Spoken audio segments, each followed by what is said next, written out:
Bem, bom dia a todos. Eu gostaria de convidar a você a abrir a sua Bíblia no Evangelho segundo Lucas. Evangelho segundo Lucas, no capítulo de número 24. Evangelho segundo Lucas, capítulo de número 24.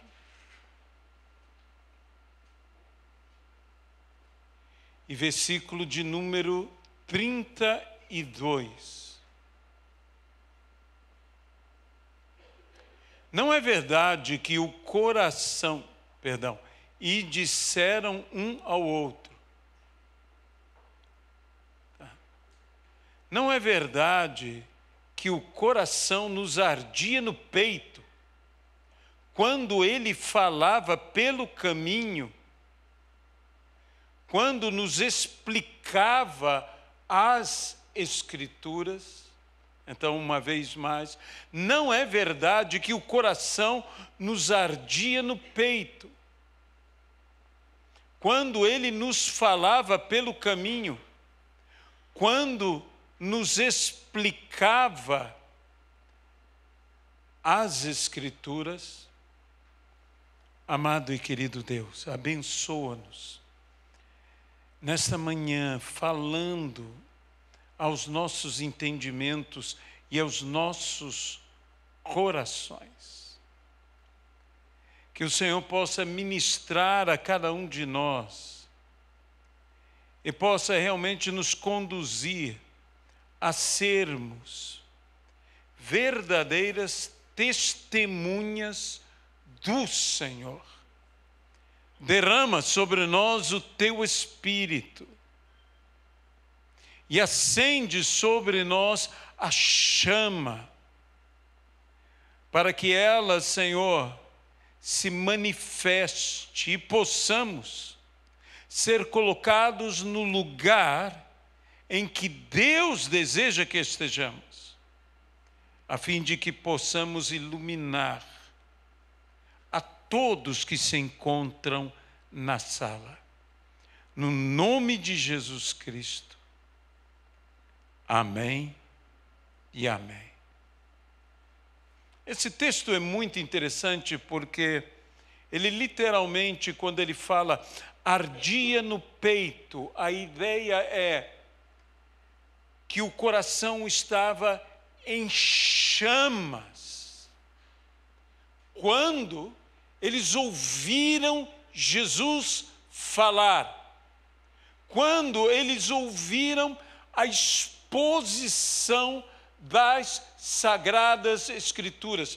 É necessário que, como igreja, voltemos a expor as Escrituras. A Bíblia mesmo diz que a estes, são conhecidos como os discípulos no caminho de Emaús, Jesus expôs as Escrituras, expôs desde Moisés, falando dele mesmo. E o que essas pessoas começaram a sentir foi algo que eles tentaram explicar como a experiência de um coração em chamas. Mesma expressão utilizada e que Wesley tomou desse texto, um coração, dizia Wesley, em chamas. E quando você tem um coração em chamas, você tem um coração aquecido, você tem um coração apaixonado, um coração tomado, e que nós necessitamos. Eu oro a Deus para que os púlpitos voltem a ser verdadeiras sarças ardentes. É a minha oração pelo nosso púlpito, pelas nossas palavras. Verdadeiras sarças ardentes, de onde Deus fala ao homem. de onde o homem pode escutar a voz de Deus. A sarça ardia, mas não se consumia. Havia algo maravilhoso que atiçou a curiosidade de Moisés. Às vezes, meus amados irmãos, a curiosidade pode ser o que precede uma revelação. Nem toda curiosidade leva a uma revelação. Mas há de o Senhor nos chamar a atenção, despertar a nossa curiosidade, fazer com que sejamos atraídos. E foi o que aconteceu com Moisés. No momento em que ele foi atraído por aquilo que era algo maravilhoso, e nós precisamos manifestar novamente a maravilha. E só Deus pode fazer isto em cada um de nós. Palavras de fogo. Mas eu diria, mais do que palavras de fogo, me permita dizer vozes de fogo. Vozes de fogo, porque são vozes e são palavras que incendeiam corações. E o fogo não apenas incendeia, o fogo ilumina. E se ilumina, esclarece. O fogo não apenas incendeia, ele não apenas ilumina, ele não apenas esclarece, mas o fogo aquece. Em tempos como os nossos, como precisamos de uma palavra que aqueça os corações. Porventura não ardia o nosso coração quando Ele falava conosco? O nosso coração não era aquecido quando Ele nos expunha as Escrituras, a palavra? Sabe, hoje a igreja está buscando, e é compreensível, e não há aqui nenhuma condenação no que eu desejo falar, mas a igreja está buscando várias coisas para falar às pessoas, a fim de atrair as pessoas, a fim de conquistar as pessoas, e por vezes não estamos usando o que deveríamos usar, que pode aquecer o coração das pessoas. Não estamos usando a exposição da palavra, não estamos usando a palavra. Há poder nesta palavra. Alguém pode dizer, mas são palavras bíblicas, sim, mas é que eu creio que a Bíblia é a palavra de Deus. E quando você fala a palavra de Deus, não é a minha voz que de fato tem que ser escutada, mas a voz de Jesus, a voz de Deus, e essa voz aquece o nosso coração. Essa voz incendeia. E sabe, quando algo é incendiado, esse algo, como fogo, é contagiante. Fogo contagia. Fogo se espalha. Fogo corre. E nós precisamos de uma palavra que se espalhe, de uma palavra que seja fogo. Nós precisamos novamente de vozes de fogo, de pregadores de fogo, de púlpitos incendiados como uma sarça ardente. Nós precisamos de novo de pessoas que estejam falando e que os que escutem possam dizer: uma vez falou Deus, mas 2 vezes eu escutei isto. Porque Deus fala, e eu repito, mas Deus primeiro fala.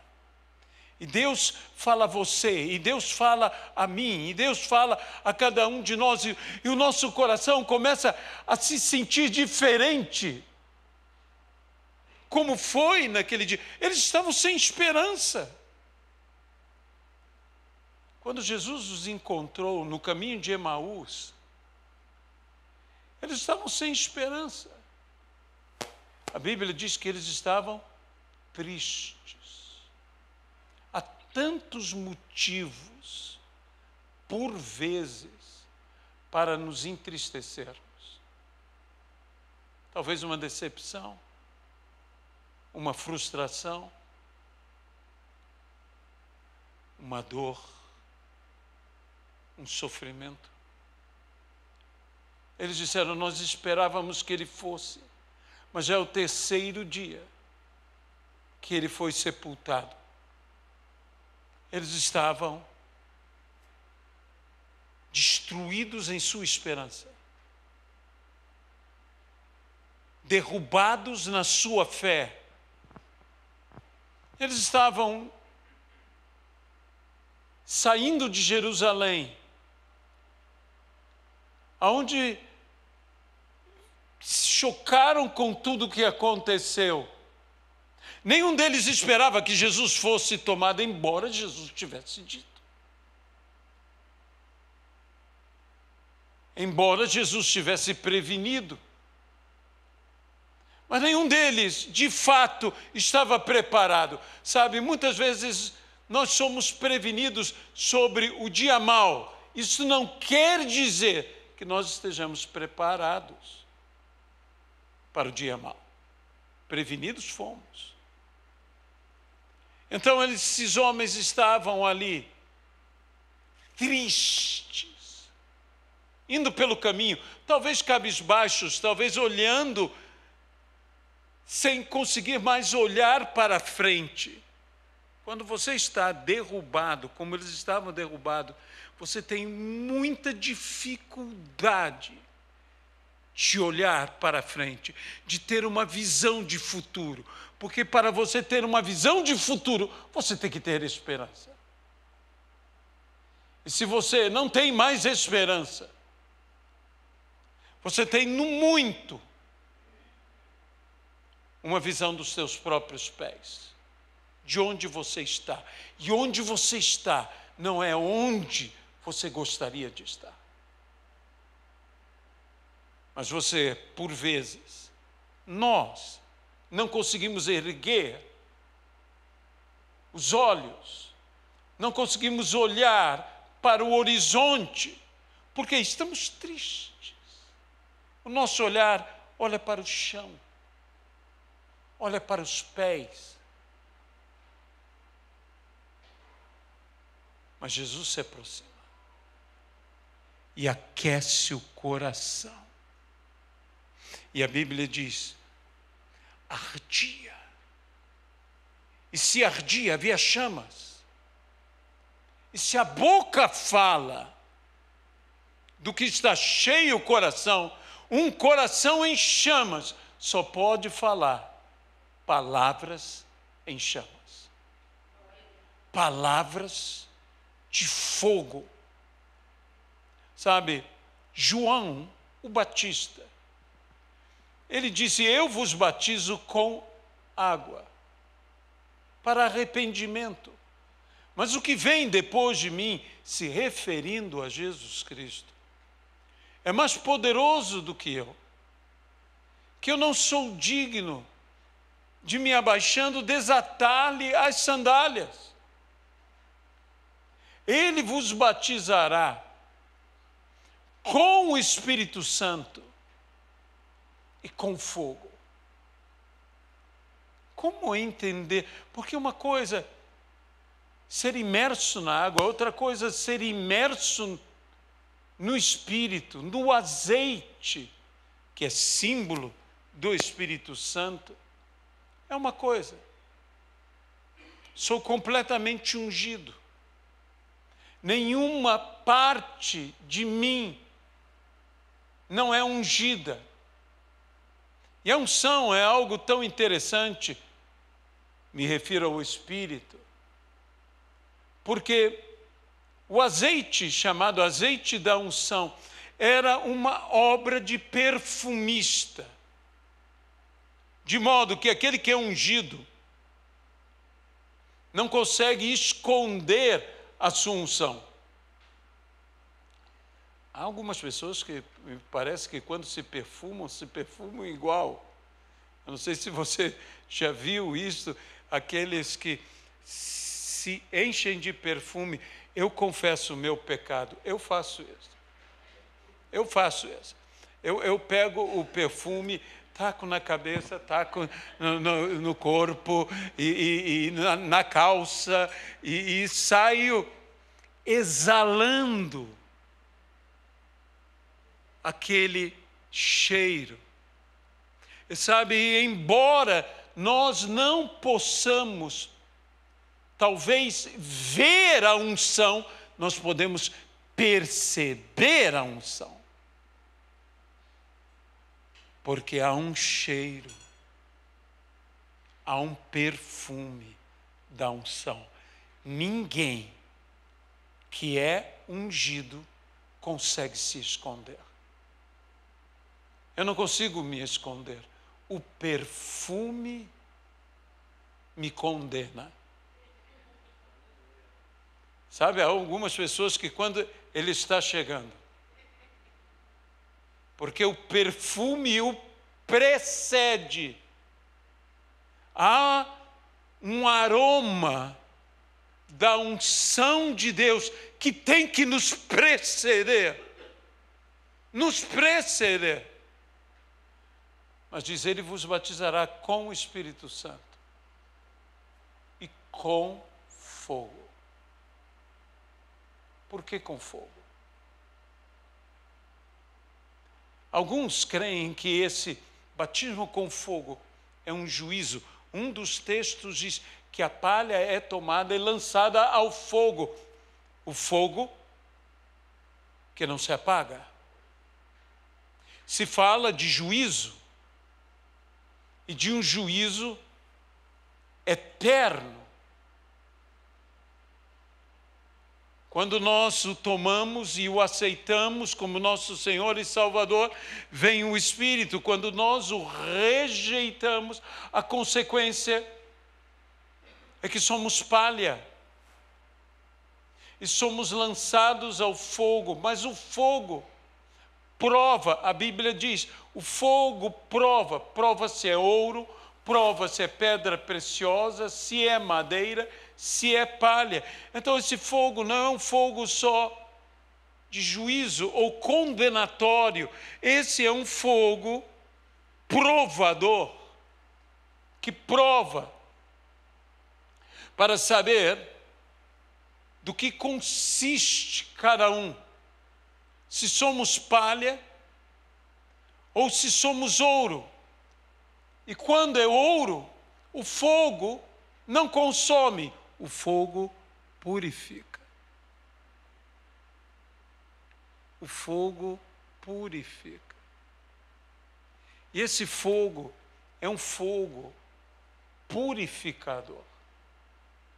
Ele deve consumir o que deve consumir, mas deve deixar o que deve deixar. E quando ele purifica, ele não só purifica, ele valoriza. Ouro refinado, 7 vezes refinado no fogo, ou pelo fogo. Então, é uma ação que me purifica, me refina, eu tenho que ser refinado, e que me valoriza. Me valoriza. Eu tenho dito que nós que falamos muito que o Senhor, nós na mão dele somos barro na mão do oleiro, ele nos dá a forma, e a forma indica o nosso propósito, mas ele firma esta forma, levando ao forno. Porque se aquela peça trabalhada pelo oleiro, na olaria, não for levada ao fogo, a forma que ele, o oleiro, deu à peça, não permanecerá. Não permanecerá. Ela precisa do fogo para fixar a forma que determina o propósito. Então, este fogo determina o propósito, ou melhor, fixa o propósito em minha vida, em nossa vida. E nós necessitamos. Seria o fogo simplesmente juízo? Não. O fogo, quando vem junto com azeite, vem na lâmpada. E Jesus disse, não se acende uma lâmpada para colocá-la embaixo do velador ou de um cesto. Porque senão a lâmpada se apaga. Mas se acende uma lâmpada para colocá-la no alto. E então ilumina a todos que estão na casa. Se acende a lâmpada. Nos dias de Jesus, as lâmpadas, o combustível delas era o azeite, símbolo do Espírito Santo. E deixe-me dizer uma coisa, se eu sou uma lâmpada e estou cheio de azeite, mas se eu não tenho fogo, eu não cumpro o meu propósito de lâmpada. Por mais cheio de azeite que eu esteja. Então é necessário que eu receba chama, que eu seja aceso.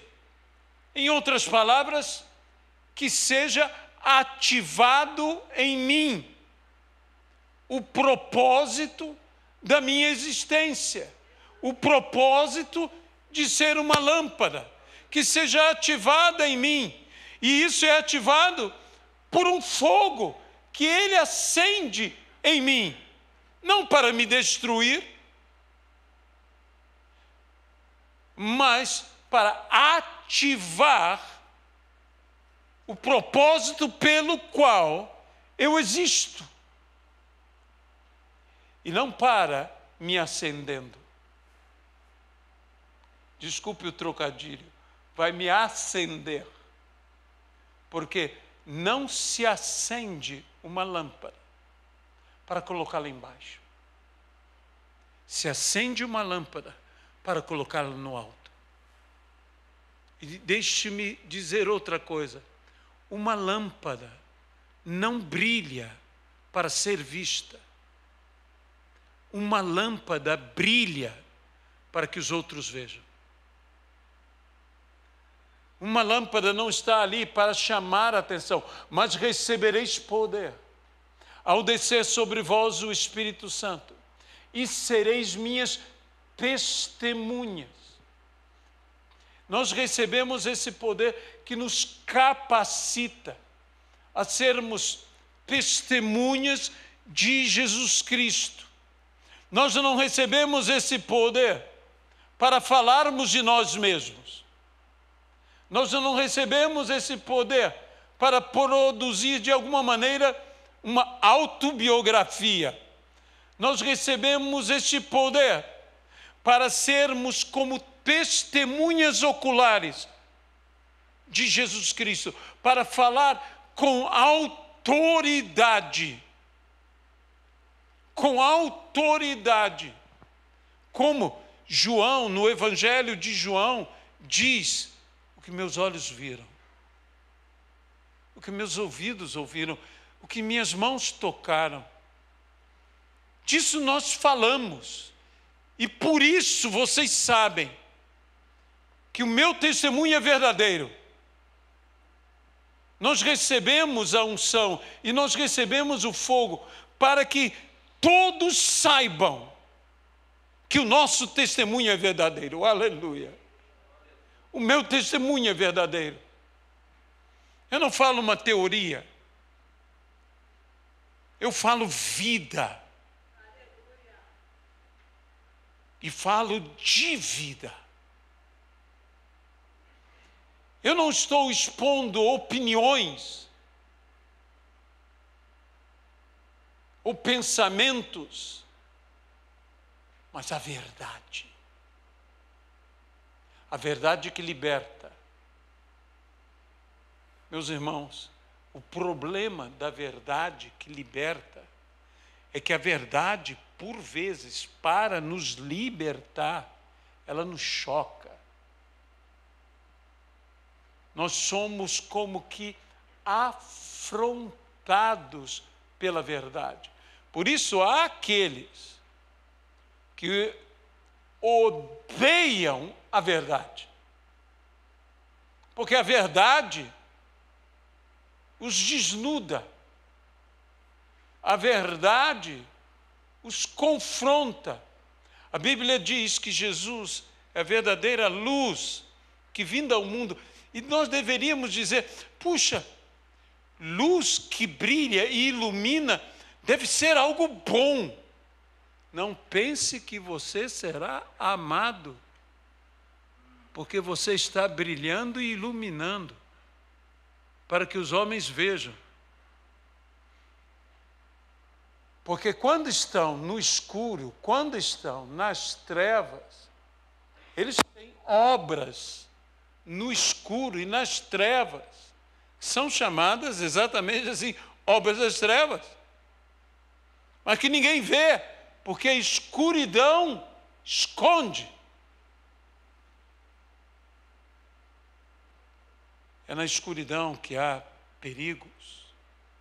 Todos nós, naturalmente, isso está em nós. A escuridão nos transmite uma insegurança, porque a escuridão implica na nossa vida em a hora do ataque, do predador, a hora que podemos ser assaltados, surpreendidos, feridos. Então, há uma escuridão, há algum sentimento de medo toma conta de uma forma natural de todos nós. Então nós imaginamos: oh, que bom que a luz. Às vezes nós somos como crianças, que vamos dormir e pedimos para deixar a lâmpada acesa, porque nós estamos um pouco inseguros. A sombra parece um monstro. E se não há perigos, nós mesmos imaginamos os perigos. E a luz nos liberta de tudo isto. A luz esclarece tudo. Mas o grande problema é que a luz mostra o que fazemos de errado no escuro. E aí, por isto, as pessoas amam mais a escuridão do que a luz, ou podem amar mais a escuridão do que a luz, porque a escuridão os oculta. E então, quando nós brilhamos, quando nós somos acesos, nem sempre nos amarão por causa disso. Haverá aqueles que dizem: por que você está mostrando isto? Sabe?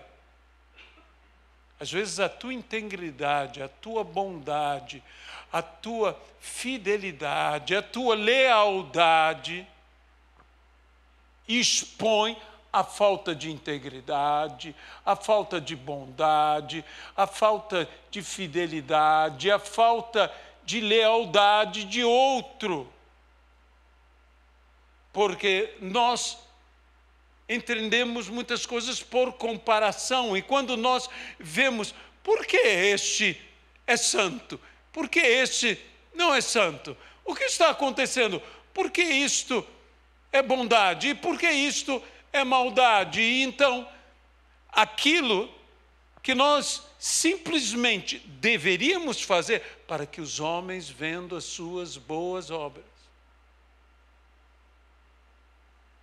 Mas as boas obras também, elas salientam as más obras, identificam as más obras, porque eu finalmente posso comparar, porque por vezes estão nos entregando algo ruim, mas como nós não conhecemos nada melhor,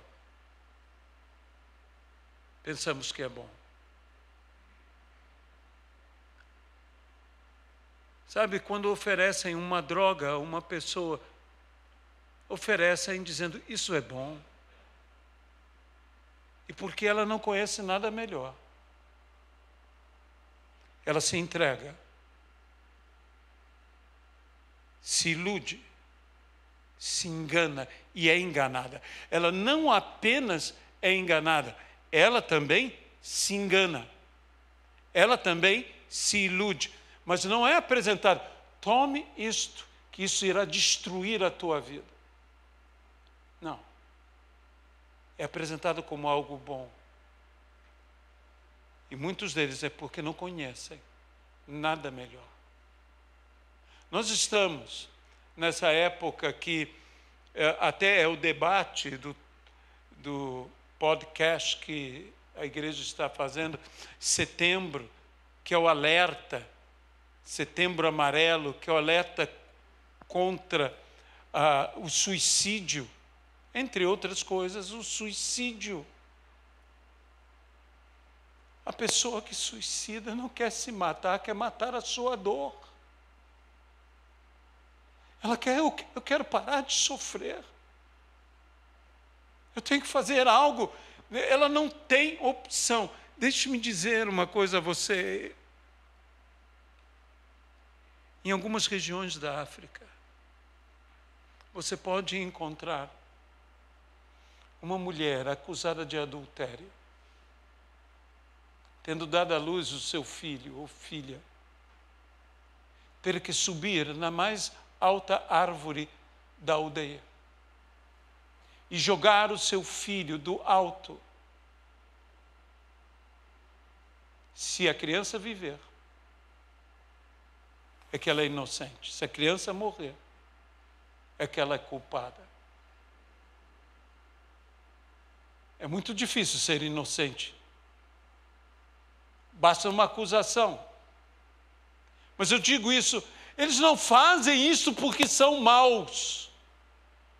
Eles não fazem isso porque são perversos. É muito fácil para nós, principalmente nós, ocidentais, nós, dessa cultura nossa, temos facilidade em julgar outros povos, mas eles não fazem isso porque são maus, eles fazem isso porque eles não conhecem nada melhor, porque se eles conhecessem algo melhor, eles fariam de um jeito diferente. Cabe a nós levar essa palavra, cabe a nós levar essa palavra, e assim em todos os lugares aí, paremos de julgar as pessoas, salvemos as pessoas. Vamos até as pessoas, e nós temos que pedir, Senhor, inflama o meu coração, porque a verdade é que nós somos frios, e temos que ter um coração quente, um coração ardente, um coração que exige urgência. Batismo com fogo é algo que me faz lembrar de urgência. Fogo queima, e queima rápido. E eu não posso me deter. Sabe, a gente que pede, e pede muito, batiza-nos com fogo, batiza-nos com fogo. Eu tenho a impressão que a maior parte das pessoas nem sabe o que é batiza-nos com fogo. E se eu peço ao Senhor, derrama no teu fogo na igreja, derrama no teu fogo na igreja, derrama no teu fogo na igreja, no final, sabe o que eu vou ter? Só cinzas. Fogo, fogo, fogo, mais fogo. E tem gente que ministra assim, fogo, mais fogo. Peraí, é muito fogo. O fogo tem que ser trabalhado. O fogo, quando é trabalhado, você tem um ferreiro, você faz peças, você pode fazer pão, pode fazer comida. Não é ter fogo, é saber usar o fogo, saber produzir fogo, saber manter o fogo, saber controlar o fogo. Porque fogo descontrolado é destruição. E não é destruição. Nós temos que saber usar o fogo. O fogo pode ser bom e o fogo pode ser destrutivo. Tudo depende de como eu e você usamos esse fogo. Se nós cercamos o fogo, se nós trabalhamos o fogo, logo nós utilizaremos o fogo. Que coisa maravilhosa foi a descoberta do fogo. A descoberta do fogo nos protege, nos aquece, como eu disse.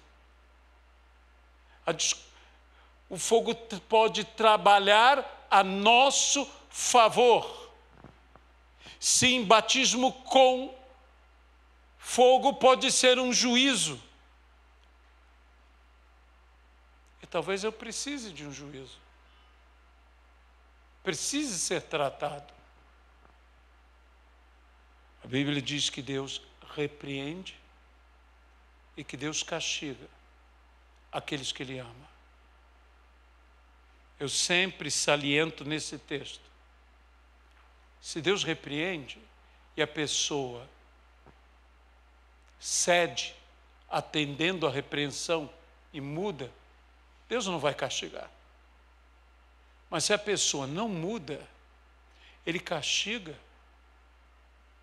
para, de alguma maneira, a pessoa mudar e possa ser o quê? Abençoada. O pastor Antoine Gibi, que já está na glória, ele sempre dizia a respeito de Atos dos Apóstolos algo interessante. Quando eu obedeço a Deus, eu sou abençoado. Quando eu desobedeço a Deus, consequentemente, eu não sou abençoado. Mas e quando eu demoro em obedecer a Deus? O que acontece é que eu tenho problema. Para que através do problema eu obedeça e eu seja abençoado. A igreja em Jerusalém foi cheia do Espírito Santo e estava tão bom estar em Jerusalém, mas Jesus disse Samaria, Jesus disse até os confins da terra. E Jerusalém em Judeia estava de bom tamanho. Eles não estavam muito animados a ir a Samaria. Eles não estavam muito animados a ir até os confins da terra. Eles estavam muito acomodados. E então houve perseguição e eles se espalharam. Houve o quê? Problema. Eles se espalharam. É um outro tipo de batismo com fogo. É o que eu comparo ao batismo com fogo, neste caso, ao que Sansão fez com as raposas, que amarrou as raposas de duas em duas, em suas caudas, e prendeu as suas caudas fogo. E então elas com aquele fogo atrás, porque quando você tem fogo atrás de você, você corre para frente. Você vai para algum lugar, você corre para frente. Não tem jeito, tem fogo atrás de mim. Eu te garanto que você não fica parado. Você corre. Você já viu que a Bíblia diz que aquela coluna de fogo que andava com o povo de Israel se colocou entre o povo de Israel, Faraó e seu exército. E o mar foi aberto. O mar foi aberto. Mas sabe, é interessante que ficou entre Faraó e o povo de Israel. Isso quer dizer, de um lado eles tinham fogo, do outro lado eles tinham água. Para onde você iria? Eu não iria para o fogo. Eu iria para a água. Porque, veja bem, soprou o dia inteiro, se levantaram duas colunas, e você... Olha, tem gente que diz que aquele povo tinha medo. Eu teria medo de passar pelo meio da água. Duas colunas de água enormes, à minha direita e à minha esquerda, mas eles passaram, eles tinham um incentivo, havia fogo atrás. Havia fogo atrás. E ainda há o que as pessoas falam de um batismo, não com fogo, mas um batismo de fogo.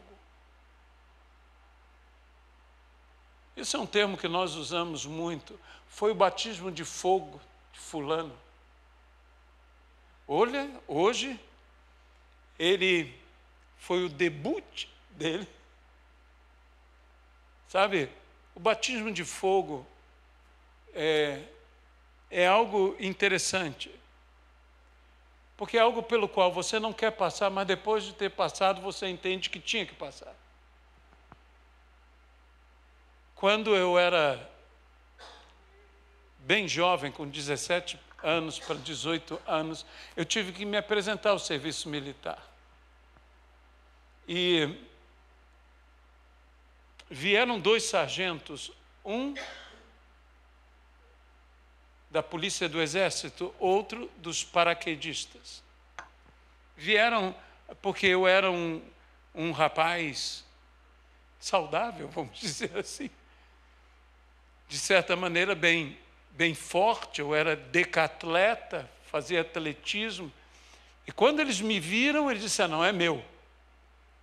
Nunca discutiram tanto pela minha pessoa. E os dois ali, não é meu, não é meu, é meu, é meu, é meu. E eu fiquei dizendo, Deus, se eu tiver que escolher para onde que eu vou, porque a polícia do exército não é brincadeira servir no outro, pior. Porque eu ficava imaginando só uma coisa nos paraquedistas. Era o salto. Eu não gosto dessa coisa. E você sabe, na mesma hora passou pela minha cabeça tudo. O primeiro salto passou pela minha cabeça. E eu pensava assim, meu Deus, eu vou travar. Eu vou travar. E muitas pessoas travam, e é o batismo de fogo deles. E como é o batismo de fogo deles?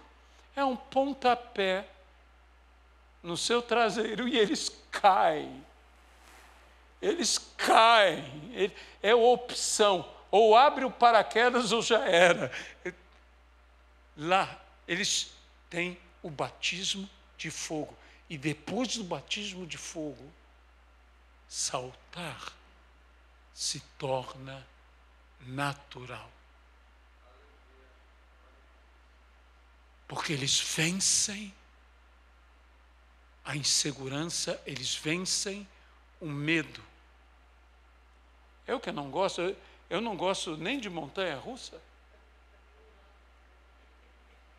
Eu me lembro que, pela misericórdia de Deus, porque sempre é pela misericórdia de Deus na minha vida, eu e Luciana estivemos num parque temático daqueles americanos, na Universal o Universal Studios, e que Louisiana, eu não sei o que ela tem, ela foi em todas as montanhas. Tinha uma montanha que subia na vertical. Você sobe na vertical, depois praticamente cai na vertical. E ali estava um cartaz dizendo: se você sofre do coração, se tem problema de pressão alta, se não sei. E eu olhei a montanha, e a montanha tinha rede. Rede.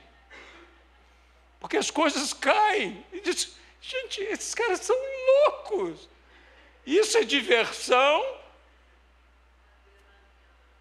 que a pessoa gosta. Mas depois de você ser lançado... Eu me lembro quando eu e Louisiana fomos ao Busch Garden e fomos numa montanha russa chamada Kumba.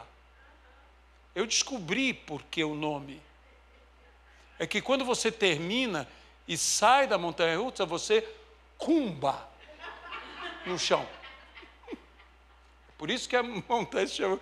Ela tem 6 loopings. E Louisiana falou: eu quero. E eu fui com ela. Nunca me arrependi tanto em minha vida. Então, o que acontece, meu amado irmão, minha amada irmã, é que por vezes Deus tem que nos colocar numa situação que será o nosso batismo de fogo. Que você vai até lá e você enfrenta e você acaba vencendo os seus temores, as suas limitações, e você, daquele dia em diante, o que você imaginava que não conseguiria, que era impossível para você, passa a ser natural em sua vida. Natural em sua vida. Deus não faz isso por um prazer mórbido. Deus faz isso porque nos ama, que diz que Ele nos trata como a águia trata os seus filhotes. E não há nenhum exemplo melhor do batismo de fogo do que a águia tratando os seus filhotes. Porque a águia alimenta, a águia cuida dos seus filhotes, e eles vão crescendo, e chega um ponto que o filhote está praticamente do tamanho da mãe, mas ele ainda tem cabeça de filhote. E ele precisa de um choque. E alguns dizem que a mãe afugenta os filhotes para que esses caiam. E na queda eles abrem as asas e percebem que eles voam. Que eles voam. Deus, por vezes, vai nos dar um batismo, agora eu usarei o termo de fogo, que é diferente de com fogo. Ele vai nos provocar para que possamos ser vencedores. Nós, por um momento, pensamos: o que Deus fez comigo? Porque Deus me colocou nesta situação para provar a você, você que antes pensava: eu ainda sou um filhote, você já é adulto, que você dizia: eu não consigo, você agora diz: agora eu consigo, e o que eu pensei que eu não podia fazer, agora é completamente natural para mim. Completamente natural para mim. Um batismo de fogo que nos impulsiona ao nosso destino, ao nosso propósito. Deus nos impulsionando. nos arremessando, mas não nos maltratando. Na realidade, no momento em que sofremos essas coisas, nós dizemos: ai Deus, por que tu estás fazendo isso comigo? Mas depois de vencido, depois de passado o dia mal e permanecer inabaláveis, nós entendemos o propósito do que nos aconteceu. Entenda que no momento em que Jó passava pelo que Jó passou, ele não podia imaginar o propósito de tudo aquilo. E no final, eu ainda acho que ele não entendia qual o propósito de tudo aquilo. Como passa na vida de muitos de nós. Mas Paulo, que sofreu uma barbaridade também, disse que o sofrimento, que a provação dele, que o batismo, agora entendamos como provação, porque também há batismo de fogo, que é provação. Tinha um propósito. E o propósito não era ele sofrer. O primeiro propósito da provação é provar para quem precisa ser provado. E não é Deus. Porque Deus já sabe tudo. É para mim. A minha aprovação me convence. É como Deus está dizendo, como eu disse do batismo de fogo: você pode, filho, você pode, filho, você pode, filho. E eu digo: não posso, pai, não posso, pai, não posso, pai. Ele diz: pode, não posso, pode, não posso, pode, não posso, pode. E no final você diz: não é que eu pude? Provou para quem? Para mim. Quando Deus fala a Gideão: se você tem ainda alguma dúvida, às vezes nós temos dúvida, nós somos gente. Vai no acampamento dos seus inimigos e você vai ouvir lá. E ele ouve lá que os inimigos dele não tinham dúvida, tinham certeza que ele venceria. Deus nos entregou na mão de Gideão. E Gideão falou: meu Deus, eles acreditam e eu não. Então a primeira pessoa que recebe a prova da provação é quem é provado. E prova para outros que assistem à provação. Mas você entende a sua prova quando você entende como Paulo. Se eu passei pelo que passei, para que eu possa consolar aos outros com a mesma consolação que eu fui consolado. Nossa amada irmã Edmeia Williams foi até um pastor no cemitério que estava enterrando o seu filho. Várias pessoas, quando você encontra uma pessoa assim, várias pessoas queriam dar palavra, ajudar, de alguma maneira consolar. Nós somos solidários, nós sentimos isso. Mas quando Edmeia chegou, esse homem se levanta, vai até ela, segura em suas mãos e espera uma palavra. Sabe por quê? Porque ela enterrou a filha. A consolação com a qual ela foi consolada, o que lhe deu forças para suportar tudo isso, ela era a pessoa com autoridade, com conhecimento de causa, para falar com ele. Porque ela falando para ele: Deus há de te sustentar. Ele diz: é verdade. Por quê? Porque ela viveu aquilo. Eu vivo o fogo na minha vida para que eu possa consolar outras vidas com a mesma consolação com a qual eu fui consolado. Aleluia. E por fim, eu tenho esse fogo para colocar fogo em outros. Não abrace uma pessoa em chamas, porque você vai pegar fogo com ela. Porque nós somos naturalmente inflamáveis, mesmo que a maior parte do nosso corpo seja água. Nós somos naturalmente inflamáveis. E nós devemos inflamar outras vidas. Como? Com palavras de fogo. E com uma vida em chamas. Vozes de fogo. Amém?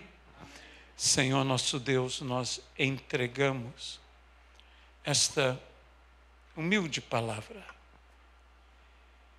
Te pedimos que o Senhor vá além, porque nós temos que ter algo que faça diferença na vida das pessoas. Palavras que brilhem, que aqueçam, que iluminem, que esclareçam, que levem a todos a poderem ver. Dá-nos o batismo com o Espírito Santo e dá-nos o batismo com fogo.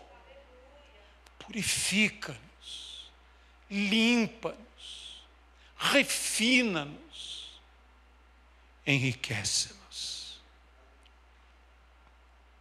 Ó Deus, se necessitamos ser impulsionados por Ti,